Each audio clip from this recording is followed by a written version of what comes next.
Second Life is the virtual world which is built, inhabited, and maintained by the residents, and that implies not only the construction of the regions, but also forming social relationships on different levels.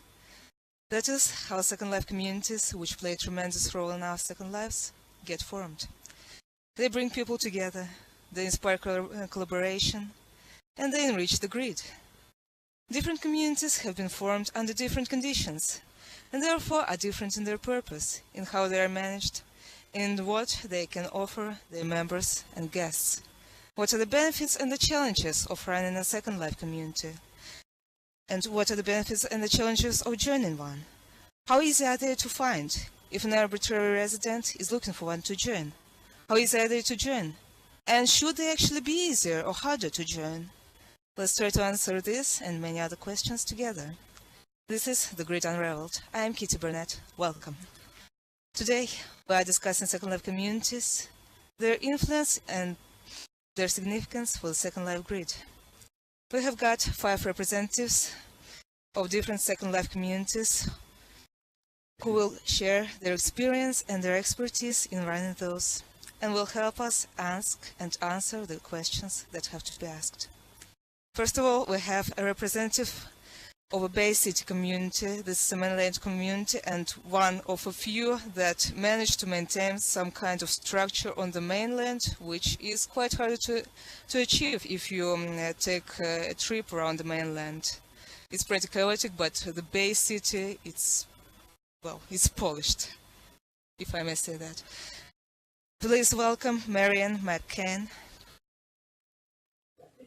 Thanks for having me tonight. Thank you very much for joining us. Next, we have got Jaden Farahawk, who is an instructor and an officer of Builders Brewery, a creators community which encourages and inspires residents to create something and also teaches how. Jaden, welcome. Thank you very much. Thank you. Next of all, we have got a representative of the Confederation of Democratic Simulators, a community with a very unique way of managing itself, and it's pretty old, and it's interesting in its nature by electing the governing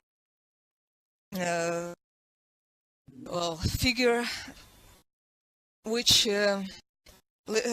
then manages the community for 6 months, and then new people are being elected. Please welcome Tor Carlswald, who has been elected councillor of the community for several times, I believe, right? Yes, that's right. Thank you very much for having me. Thank you for joining us. Next, we have got a representative of a very big community for Second Life, not only the motorcycle club she represents, but the entire bikers community. Bikers are everywhere on the grid, and Cobra's motorcycle club is one of the biggest and one of the oldest on the grid, if not the biggest and the oldest. Please welcome Mighty Turnworm, who also is, please introduce yourself. Hello, yes, I am a member of the Cobras, and we are one of the oldest motorcycle clubs on the grid. We are not the largest. There are several that are much larger than us. I'm also one of the publishers of the Bikers Weekly. Our magazine started out as a snake bite several years ago, and it keeps the motorcycle community updated as to where to ride and the events that are going on. So we try and keep us all together, and thank you very much for inviting me. Thank you very much for joining us. And next, we have got a representative of a very interesting community, which is actually real-life based. And this is the United Church of Christ minister, Jerome Newstart. Jerome, thank you very much for joining us. Thank you very much. Nice to be here. Mm-hmm. And now that we know who our voice panel guests are, let's get to the conversation. Well, yeah, somebody want to say something? I just heard the microphone opened. Tor, was that you? Oh, I was just clearing my throat. Sorry. That's all right. That's Second Life. Okay. So, as some of you know, it is becoming a tradition to begin our conversations with a question addressed to both the audience and the voice panel, and that is what we'll do right now. And I would like to ask all of you this. I'm going to double this question to the local chat, so everybody sees it. The question is, what has brought you to the community you are in today, and why do you stay with this particular community? Okay, voice panel, please take turns in answering, starting with Marianne. And the audience, please type your answers in the local chat. We would like to hear what has brought you to your community and what has made you to stay there. Marianne, please. What brought me to Bay City? I first heard about the area being created by Linden Lab as part of the Second Life, and I really was entranced with the idea of a large virtual city that was diverse in scope and full of very interesting people and projects. It just really, it caught my eye, it caught my attention and my imagination. While it started off fairly rocky from the start, a lot of issues with land developers who really were just in it to make a quick buck. It over time has grown. It's been fostered by a number of us in the community, and continues to be and continues to grow. I really enjoy the people who are there. Almost all of them being people I'd never met before I moved to Bay City. And the energy that they bring and the projects they bring and the thoughts and how they want to improve it. It's just really an exciting project to be part of. And that's what keeps me there. Nice. And as you know, that you run a Second Life birthday celebration each year. And was that a Bay City idea to have this one, or how have you people got so deeply involved with this project, Second Life birthday? Well, the SL birthday events, those actually certainly predate me being in Second Life. They started at the first anniversary of Second Life leaving beta in 2003. Of course. I first presented at one really only a couple of months after I started in Second Life.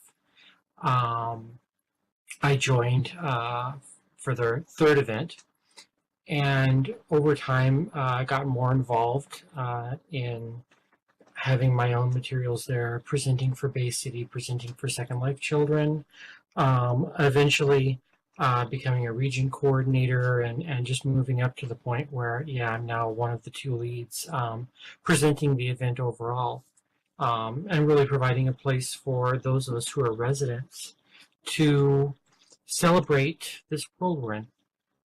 So that's really it. So there's no particular connection with Bay City. No. I mean, none other than the fact that I'm part of Bay City. All right. Okay, Jadine, please. Let's hear your answer. Hi, I initially got into Builders Brewery actually via another organization. It was called the Frank Lloyd Wright Virtual Museum at the time. It no longer exists in Second Life as of about December 2011. But they used to hold these semi-annual build-off contests for beginner students as well as pro builders. And when I was about 8 months into Second Life, I began to be interested in building, and I saw one of these announcements for a build-off. And the theme was craftsman houses. And I have a side interest about half my life in house architecture in just regular everyday houses. And I've had that interest on the side. I have a field guide to American houses, which I just love to drive around and identify house styles in different neighborhoods with. So I had already had this background in studying house styles, and this craftsman house build-off came up, and I was wanting to learn how to build, so I just jumped in and joined the build-off. And so I joined the build-off in the new builder category, and to my surprise with that build-off, I think it's largely because I had such a good background in the house style, I won the novice category in that build-off. And then also as part of preparing for that build-off, I was kind of frantically looking for help in, how do you make a door? How do you link prims? All of these basic newbie builder questions. And people one after the other were directing me to this place called Builder's Brewery. And so that's how I found the school. And graciously also instructors one-on-one, when I asked for help, would take me aside and just show me some basics on, what thickness do you make a wall of a house, things like that. So just the care and attention and helpfulness of members in Builder's Brewery after that, before and during that build-off really drew me in. And then after the build-off, I went ahead and joined Builder's Brewery and just continued learning astronomically, building skills in that group ever since. And then about 1 year later, I had accumulated enough skills to turn around and start teaching building classes. I have a teaching background in university teaching. I'm medically retired from it, and I actually have found Builder's Brewery to be a perfect little niche for me to get my daily teaching fix, basically, to enjoy that aspect of my life that I have missed as a result of having become disabled. So the Builder's Brewery has just given me a very wonderful niche in a wider community. It's a very thriving community, very helpful community, members helping members, instructors helping members. And it was founded in 2008. It's been thriving and growing ever since. And a lot of people, it grows by word of mouth largely now. That's how people find it. And also just by searching for it, we find lots of newcomers, like brand new avatars, stumbling on it somehow, and showing up in our classes with no building skills whatsoever, or even Second Life skills whatsoever, already knowing they want to build because of the reputation of Second Life. So I think it's just a very wonderful aspect of it, the innovation and the interest that people have there. So let me pass the mic and maybe join in some other questions later on. Of course. Have some tour, please. Thank you. Well, I was a new AV in 2009. I sort of stumbled into the Confederation of Democratic Simulators looking for an Oktoberfest. The main sim being inspired by Rothenburg. It all had an annual Oktoberfest. I became intrigued with the community. It has a very unique form of government. The sims are established and maintained by the residents. And they have established a democratic government since 2004. Also, some of the best people I've ever met from all kinds of backgrounds and from all places of the world. Our membership is made up mostly of North Americans and Europeans, but we from time to time have had other people coming in from the Middle East, from China, etc. So it offers a great deal of education in terms of learning about different areas, what people are thinking. So our chats can be very interesting. Also, I find that it's been great to be part of a group of people that take such ownership in the The Sims. Everything you see has been landscaped or built by residents, and all of us seem to, the very large core of us anyway, take a great deal of interest and pride in creating rather beautiful Sims.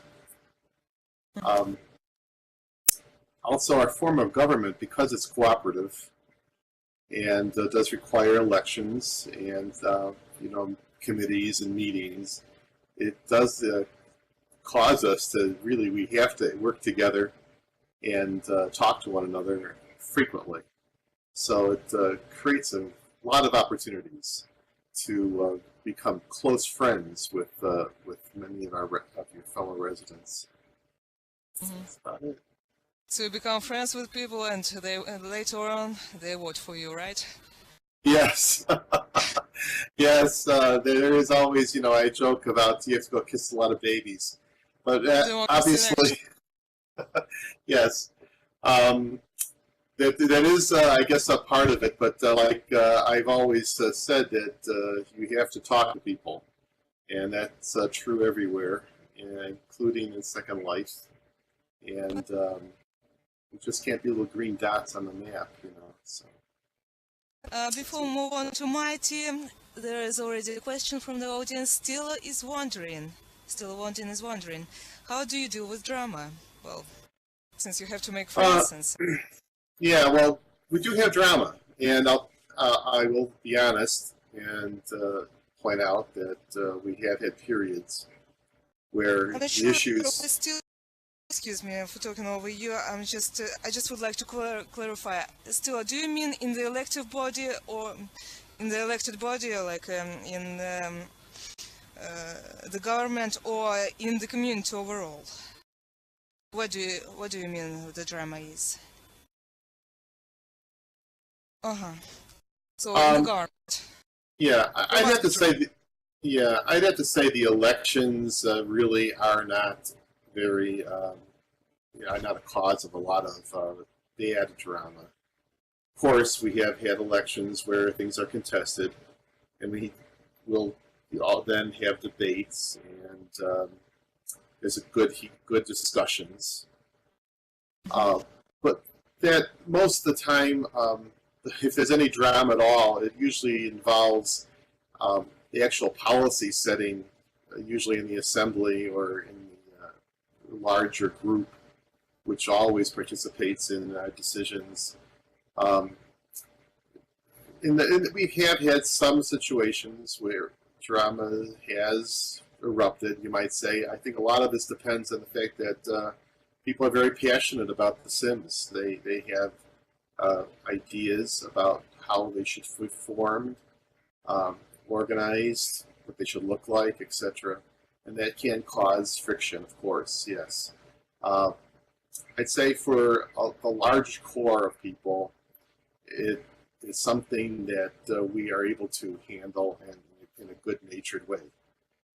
If we have any fault at all, is that we do try and be a very liberal democracy and believe that people have the right of free speech. And this does sometimes leave us open to manipulative groups. And that has caused drama. But overall, I'd have to say that my experience in the CDS has been great. And I found many great people to work with. That's fantastic. All right, let's move on to Mighty. Okay, I actually joined SL in 2004, and there were some problems with some avatars that were, the accounts were hacked. And so in 2009, I created this avatar, made a brand new avatar and a new account. And when I did so, I had been hanging out with many of the live musicians in SL, and one of my real life sisters owned a club, and a lot of the motorcycle community people gathered there. And I rode in real life and was having some medical problems and could no longer ride my motorcycle in real life. And I was caring for someone that was disabled. And so I found myself at home and not able to get out in the community very much. And I was able to contact other people that were interested in the same things I was, the motorcycle community, the different clubs that we knew of. And I was brought over to the Cobras by someone that said, here's a place to ride a motorcycle. So I learned how to ride a Second Life motorcycle, which is a totally different experience, but it is a lot of fun. And we got together and I hung around these people and found out that they were caring and kind. And even though their language was probably more on the side of the adult Sims, they were great people to be around, and they really cared about each other, and they had a real tight family in their motorcycle club. And so I joined them. I was patched in, and I became one of their road captains fairly quickly, and I enjoyed taking people on rides and finding new places. Yeah, we have a tendency to be slightly patchy talkers. That's a fact.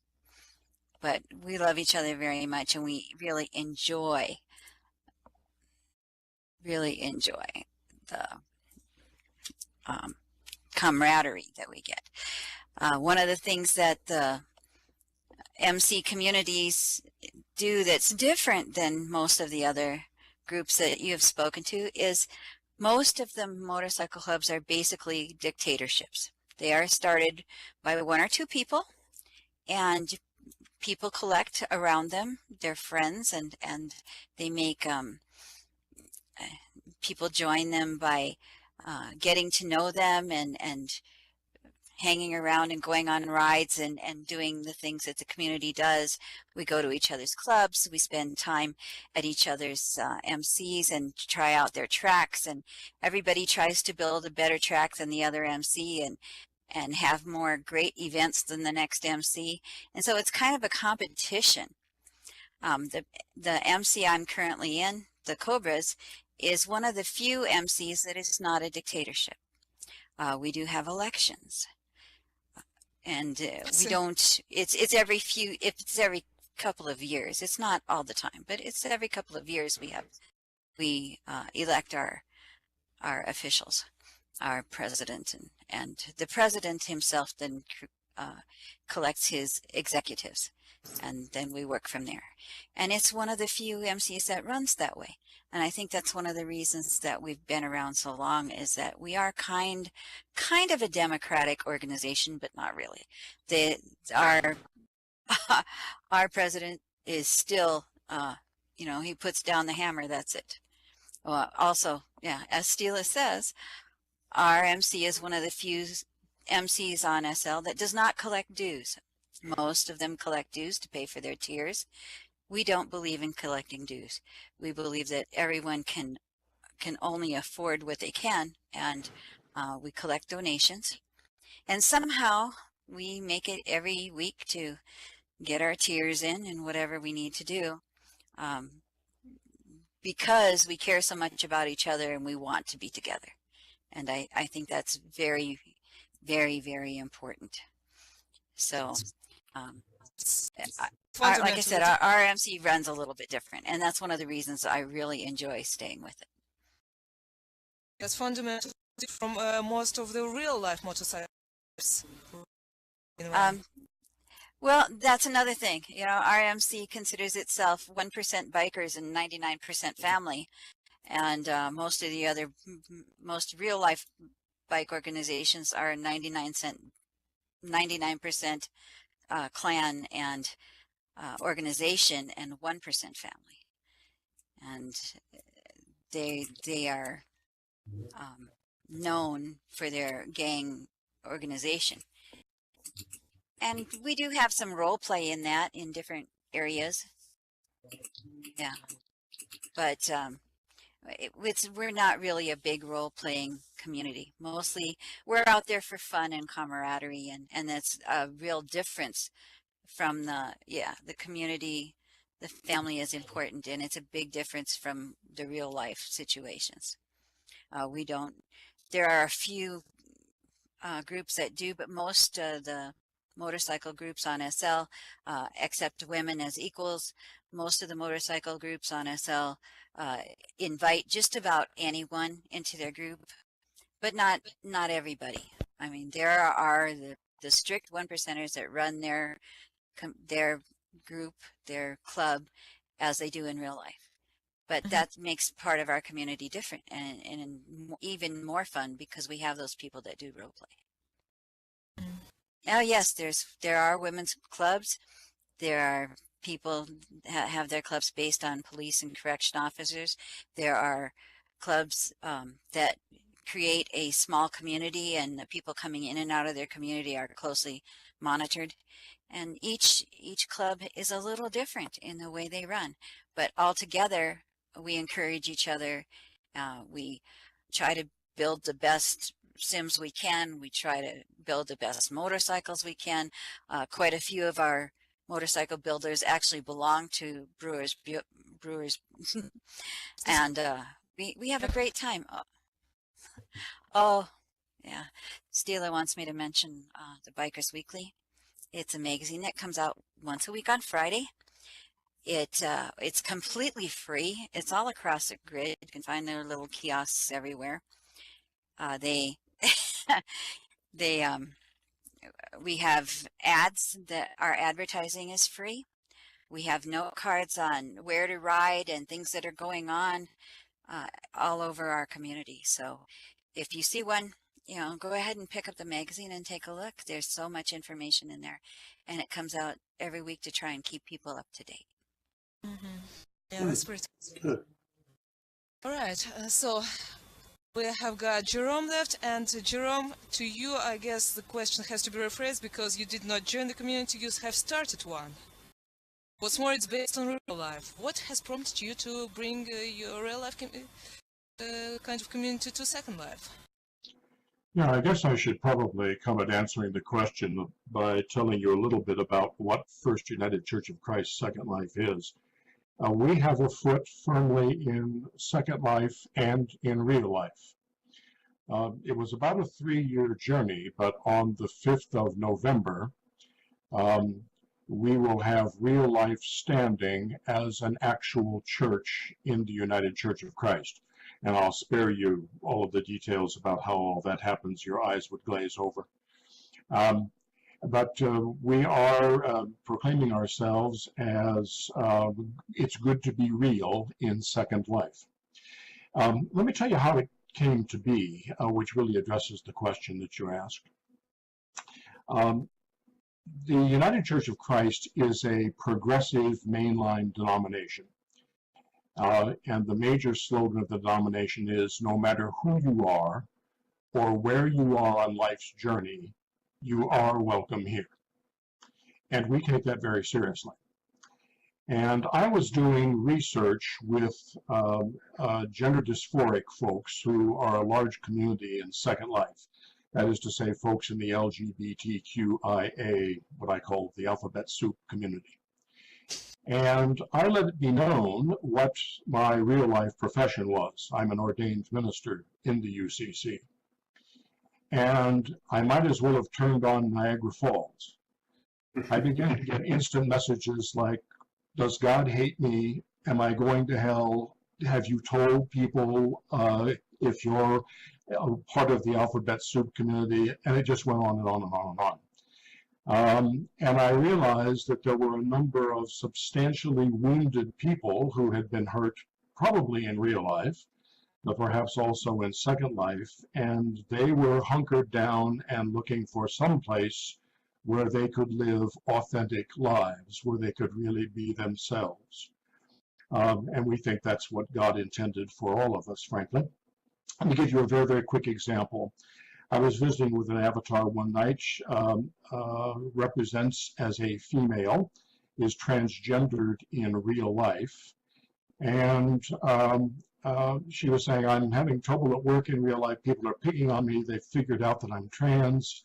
My parents are both alcoholic. I get no support at home. I feel like I'm wasting my life. And I sat and listened. And finally, I typed in local chat, so what decisions are you postponing?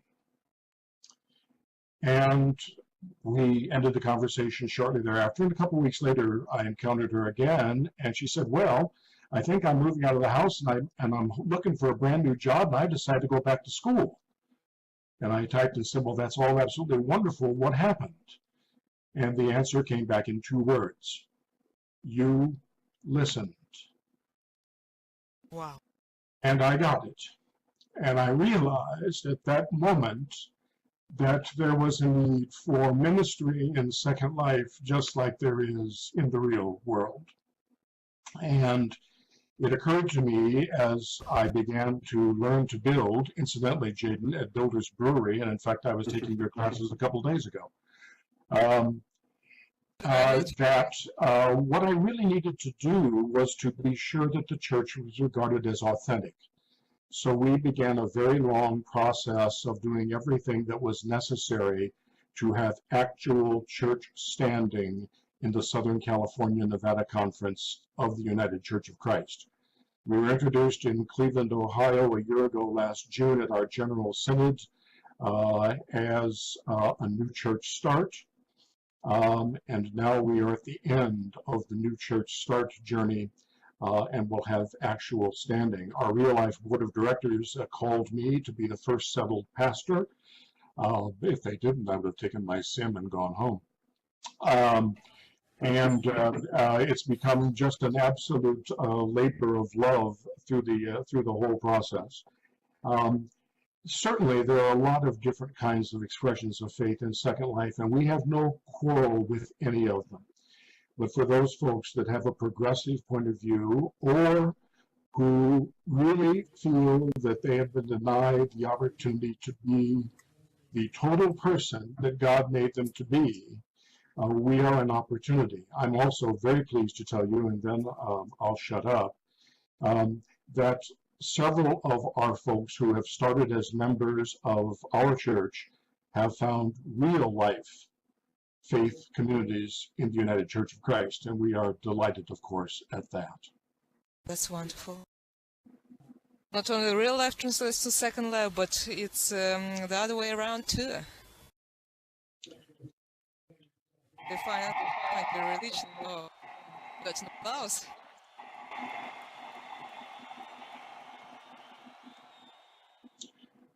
Yeah, I probably should add that one of the things that has become very clear, I'm currently working on a book on the development of this ministry, and one of the chapters is entitled Migration. And what I'm thinking is that everything that happens to us in Second Life doesn't stay here when we log off. It goes with us. And it becomes part of the total person that we are. The converse is equally true. We bring everything we are into Second Life. So we are the cumulative of all of our experiences in whatever worlds we happen to be. Absolutely. Is that sure? Yes. All right. So, if anybody would like to build up on the answers of somebody else, please feel free to do so. Otherwise, here's what I'm wondering. Evidently, I thought we have got just one democracy representative on our panel, but it turns out to have two, and maybe even more. So, some communities have a real strict hierarchy, and there is an owner of the place who obviously does not change for years, and they stay on the top, and they build up a board of, I don't know how to call them, executives or the government of the community. And there are communities which elect the government every, some time. So I would like to ask you, which community is more stable? Sense. I can maybe speak to that. First of all, I'd say that that was one of the goals that CDS has had since its founding was to create a community that wasn't dependent on a SIM owner.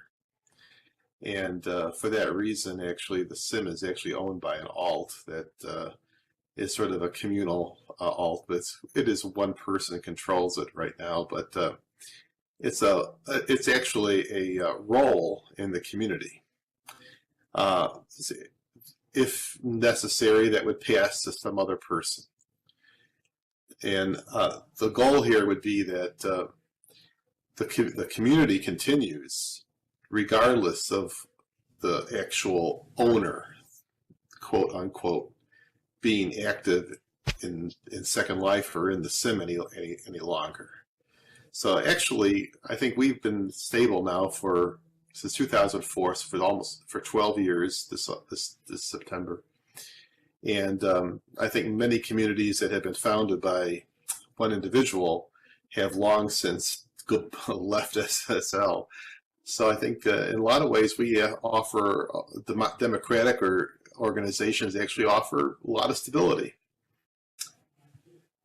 I'm gonna jump in here as well. The Bay City Alliance wasn't originally founded by me. I ended up becoming the head of it, but both myself and my predecessor, Blujin Yifu, who passed away, were very clear about wanting Bay City to be very open-ended, very democratic. Everyone has a voice.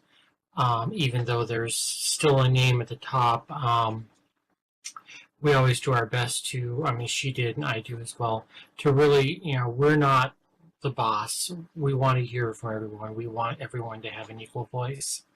On top of that, ours is a very unique community in that we're a mainland community. So the land is privately owned, but the Linden Lab is also, at heart, are the owner of the property beyond us. They would be the ones to take it back if we abandon it.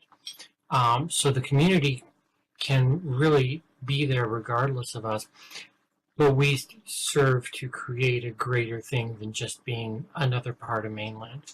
So it's also, in some ways, we also serve at least democratically, if not as a democracy. Mm-hmm. And for how long have you been on the board of administrators in your community, Myrian? Since 2008, although it was 2010, early 2010, when Blujin passed away and I took over. That's democratic. There's several others who are also in part of it. So the president serves for 4 years in the United States, for example. And how do you organize the democracy with you staying on the top of the community? Well, when you get right down to it, Evie Linden would be at the top in Bay City, not me. Yeah, that's fair. I can speak a little bit to Builders Brewery as well. We have a very interesting situation because we're one of the largest groups of any groups in Second Life. We have currently 35,000 members. And we don't we're not operated as a strict democracy. We're not operated as a dictatorship. We're not operated by any of the typical structures, governing structures that people might think. And being an instructor there, what I hear again and again as a staff member is Builders Brewery is run really like a family more than anything else. And if you had to chart the organizational structure of Builders Brewery, it would look what you might call a flat hierarchy, with 36,000 members, and then 16 brewmasters, the instructors, and then other people playing different roles. We've got about 15 moderators who it's like a job herding cats in group chat just to make sure that that people follow some general rules of decorum and people are helping each other and not getting too off topic, things like that. There are 9 officers who have different powers in the group to be able to act on behalf of the owners when they're not there, and there are 3 co-owners. The founders, Sensuous Maximus is a founder and co-owner, and Supremius Maximus is a founder and co-owner from the very, very beginning. And then a 3rd co-owner, Sentinel resident, who's the sim operations director. So it's really it's fairly loosely structured. It is owned technically by that group of co-owners. And we operate in terms of how we function as a group this large. We have a set of group rules that are basically a lot of common sense rules, but they are written down and they're held to things like, the maturity rating on the sim. Those are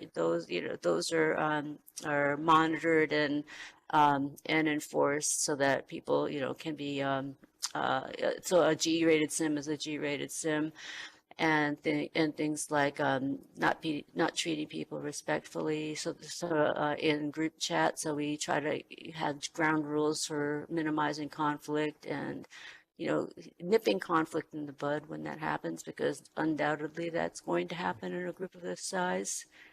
And so it's just it's a very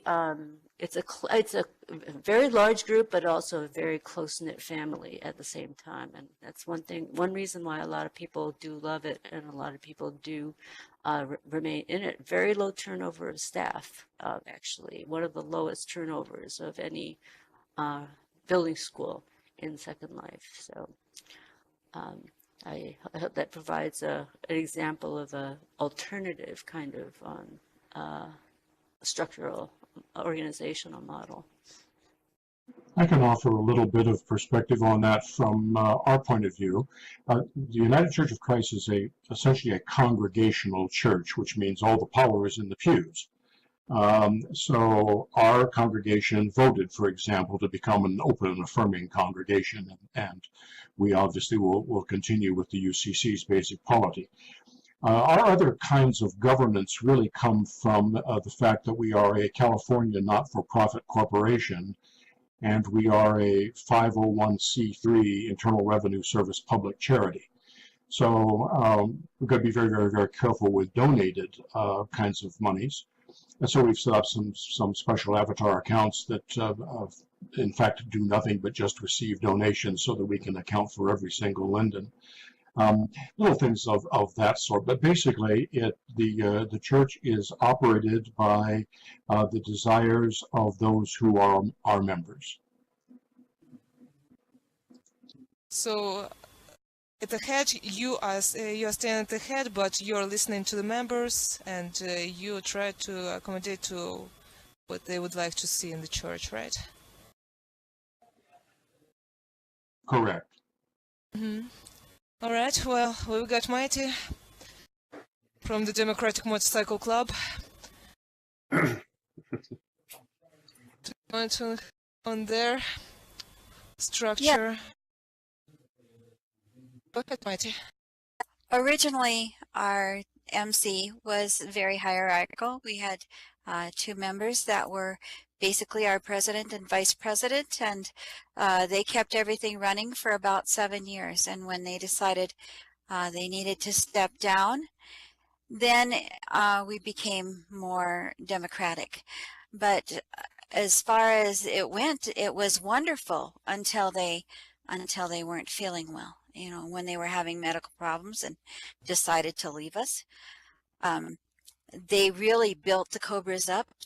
We had a wonderful group then, even as it was a dictatorship, as I said, most cycle clubs are.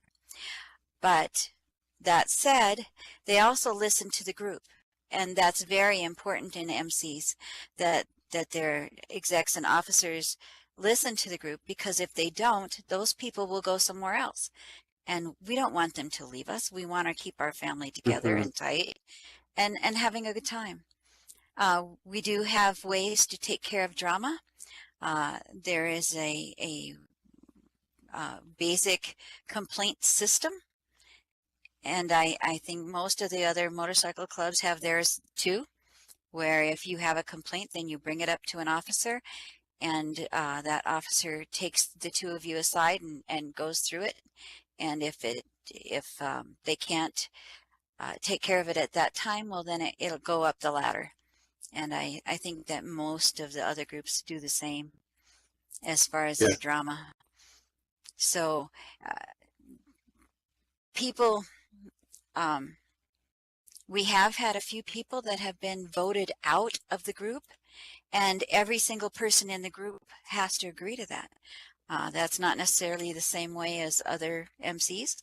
Like I say, we all have our own bylaws that we run by, but we do have ways to take care of troublemakers, and we do have ways to take care of drama where we try to take care of it so it doesn't interfere with the rest of the group. Yeah, I have to say about hierarchy, our system, we're rather very stable, but we also have a written constitution. It's sometimes you might say legalistic. However, to your question, why about how we deal with mistakes? Well, people may disagree about how things are done, and we have different branches of government. If a chancellor or the representative assembly is doing something that maybe is going against our basic laws, everyone has a right to go to a court. We have what we call we have a court set up that will hear cases and decide about what was correct or not, which follows our basic laws, our Constitution, the TOS, also. One second. The Declaration of Human Rights is considered one of our basic laws. As far as removing people, that is one of our faults, and maybe we don't do it. It's very difficult. It can be done. It has been done. Everybody who is removed is allowed to have a hearing before the court, the scientific council. But we tend to be very tolerant of free speech, maybe to a fault, but we do believe that everybody should be able to speak freely and has an opinion that needs to be heard. As far as hierarchy goes, we have it's seemingly a hierarchy because we have a chancellor, but we also have these other maybe different branches that are always in contention with each other. Believe it or not, that keeps everybody pretty much in line and running on a straight and narrow.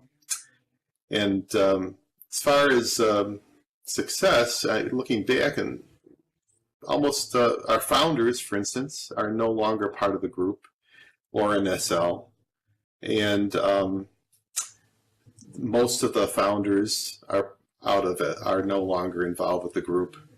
And yet we have been trudging along for 12 years. That's it. So I observe what Wynot is saying in the local chat, and she's saying that she got banned from the Honey Isle as a newbie for flying through a yellow line, and earlier on she got banned by accidentally posting a wrong message to the group chat. So guys, here's what is interesting.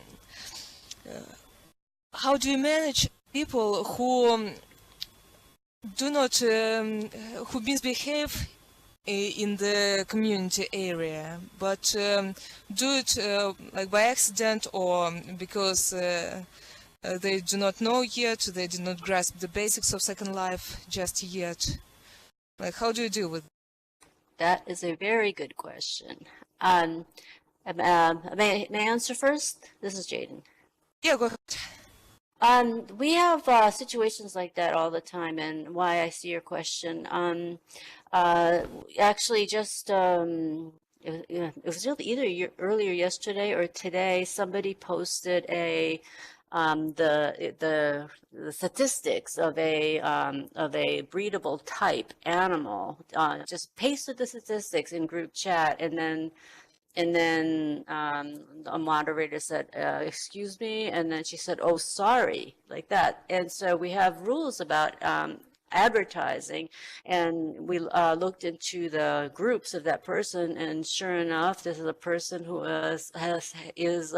owns an auction group, and it just kind of looked like one of those oops, I didn't know we were supposed to do that, postings, advertising an animal for sale. So, it's kind of a delicate situation, because sometimes people do that by accident, or sometimes they're in the wrong window and they're pasting it in the wrong window. Sometimes it's by accident, and sometimes it is on purpose, just to try to get away with it. And we don't know the intention. So usually on a first instance of that, we give a warning. We say, this appears to be an ad. Please don't do it again. We have rules about that. And then, they can respond how they like. Oh, I didn't know I was supposed to do that. And then they say, okay, for next time. And then, then if it's an honest mistake, then it fixes itself. But if it's somebody who was really trying to get away with something, they've been fairly warned. So if that person comes and does it again, meanwhile, we actually notate that as an incident report. And so we have it on record. We just keep track of these kinds of things that happen. So when we issue a warning, we'll have a kind of a back trace of an earlier warning. So when a person does that again and a different moderator is on, we'll have that as a reference to say, oh, this person is like a repeat offender on this thing. And so that's when we take an action like eject from the group or ban from the group. So, we do draw a line at a certain point, but we also do understand that people are making honest mistakes. They're not aware of the rule, or they're mispasting, or something like that. So there's some, there's some, humanity in the way we treat situations like that, but then we're also firm when it's starting to look clear that somebody's trying to abuse the group. Mm-hmm. Well, why not begs to differ, because she says that the Second Life sister has not been given a second chance. I suppose that was not you. Yes, that is something that, because we're a non-hierarchical group, there's no kind of standardized training that every moderator gets. This is how you handle this. This is how you handle that. So that can be in a loosely structured group, that can be a unintended consequence of people getting treated a little bit inconsistently by this moderator or that moderator. So that is something we try to discuss, and we try to rein in as staff to try to get everybody on the same page. So, and also sometimes in group, people will kind of self-monitor. Other members, yes, other members will jump in and help other members become aware of the rules. And so that might look to somebody receiving a warning that Builder's Brewery told me I couldn't do that, but that's not somebody speaking for the organization. It's a member relay the information that we have ground rules about that. So it's a little bit messy. Like I said, it's like herding cats sometimes. So we do have to, I suppose, apologize for those. We do have to apologize for those instances when it's applied inconsistently. But we do try to do a fair warning and then follow it up if it's documented, and follow it up if it's done again. That's when we take an action. Yeah. Our group would distinguish between citizens and everybody else, first of all. If a citizen were to do something very egregious, that person would have to be brought to the scientific council, our court, and they would have a hearing there. as chancellor I was chancellor for at least 2 years. I banned a number of people who have caused griefers and such that have come into the Sims. And in each case, the law would require me to actually inform the person that they have a right to a hearing, and they can request that hearing before our court. All my actions in banning people would be reviewed. Yeah, that has never happened. However, most of the people who are banned, have been banned for good reasons, and they don't bother to ever, ask for any kind of hearing.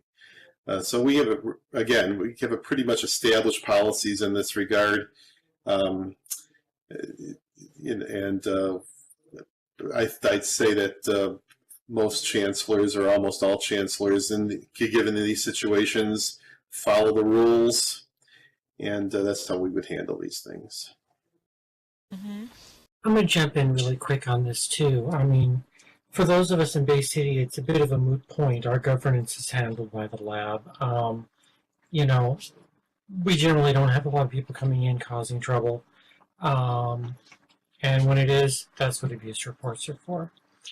We don't have to review or do any of that. We're busy having fun and doing things. So that's just how I'm going to say it.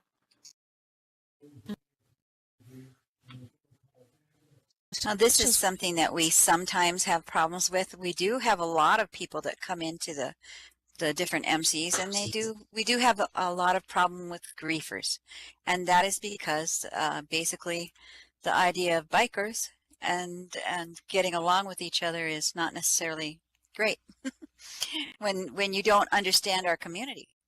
Most of the people that do grief our community are people that don't understand it, and they're just out to do that anyway, and they would be going to anyone's communities to do the same thing. We do have rules, and we do usually give people a few chances and explain to them what we expect from them on our Sims. And I know that most of the other motorcycle groups are the same way. If they do cause trouble, they're gone, and we have our actual people that take care of those things. They are called enforcers, and you will see at least one in almost every motorcycle group. And they care for the sim, and they moderate our chat, and they take care of those items. That is their job. Well, as you might expect, we have relatively little problem with regard to disruption. Very early on in our 3-year tenure, we had the occasional griefer, and we sort of adopted a policy of just sort of ignoring them. And after a while, they got bored and discovered that since we don't really reject anybody, they didn't really have a bone to pick with us.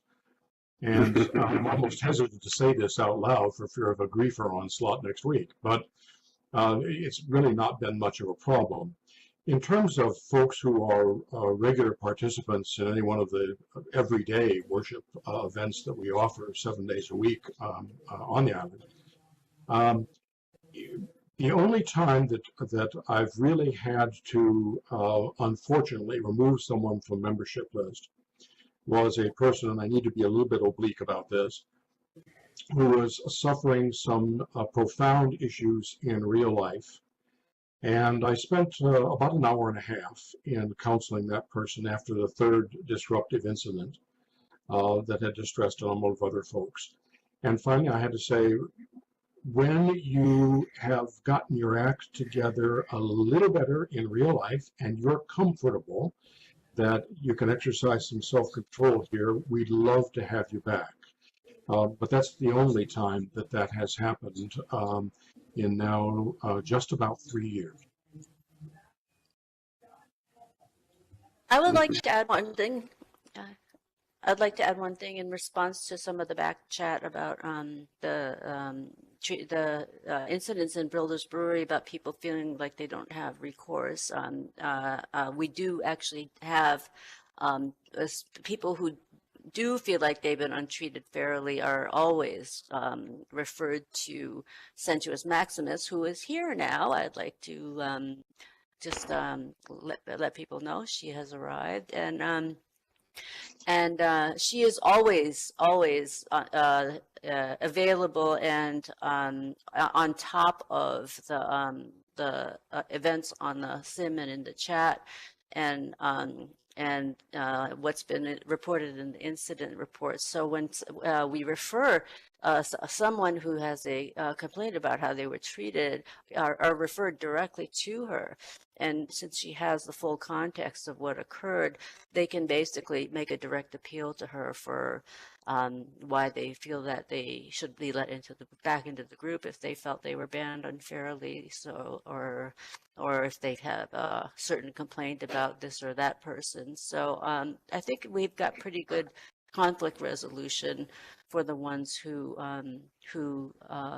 feel that they're not being treated fairly in a situation like that. So just wanted to mention that we do have a system or outlets for that. Mm-hmm. Yeah, that's, and this is another issue, and as it has been said in the chat, well, everyone has asked how do communities handle a wayward member that does have moderator rights and gets out of line with another member, and that basically means there may be problems within the administrative community. Like there may be disagreements among the administrators. Is there like a final say or a vote? How do you just manage that? Are you talking about staff-to-staff conflict? Yeah.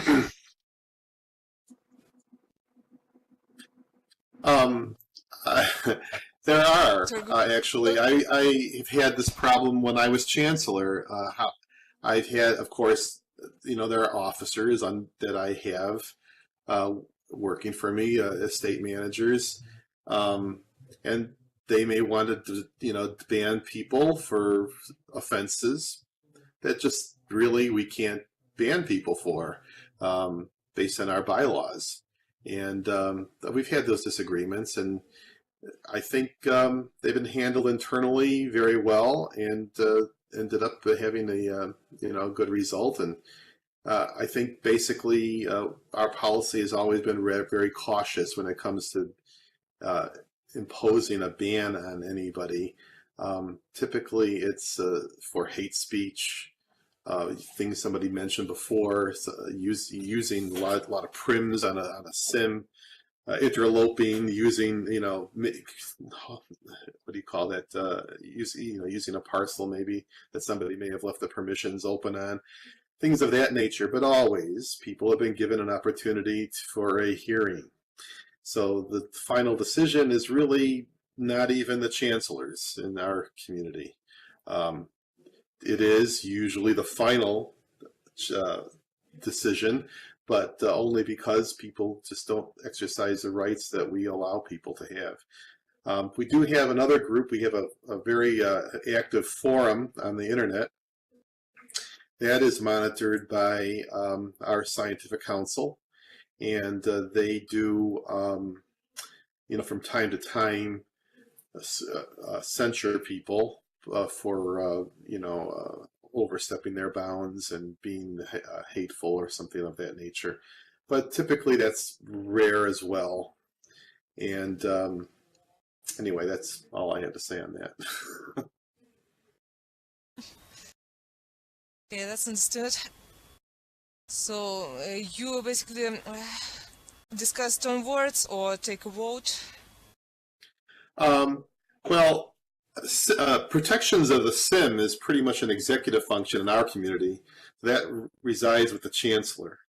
And the chancellor is the lead executive who would direct the land managers that he has helping. And the policy is set that there. Of course, we always follow the bylaws of our community, which require us to be open to free speech. And so within the executive, it's somewhat of a dictatorship, I suppose, but not without having heard different points of view within the executive. And again, if we decide to ban somebody, usually this would be a person not a citizen, they still would have the right for review by our what we call our scientific council. So there's always a check on the chancellor's power to just ban somebody in our community. It's interesting. So you pretty much follow the law, which is stated on the website. Yes. Yes, and when we don't, somebody will point it out to us. And usually then corrective action will be taken, or perhaps they would have to make their complaint to our court, and then the court would decide whether or not the chancellor's action should stand or not. But or the representative assembly. We had that the representative assemblies where most of our bylaws get created, and yes, we do follow the law on that.